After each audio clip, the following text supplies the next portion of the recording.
മിരി മിരി മിരി എക്സാമിന് പോണം മിരിയെ. എന്താ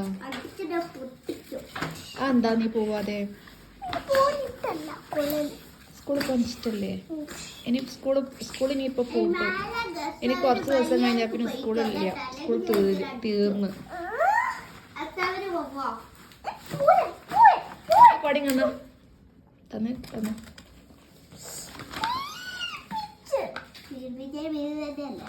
നീ എന്താ എക്സാമിന് പോവാതെ? Why? I'm not going Assam. Why? I'm not going Assam. Okay, you are not going exam. എന്താ പോവാതെ? I'm not going Assam. You have to go. നീ പോണം എന്തായാലും എക്സാം എഴുതാന്. ഇതിനകത്ത് കേറി തരുവാ. ഇത് പറഞ്ഞാൽ അച്ഛനോടും ചോദിച്ചു.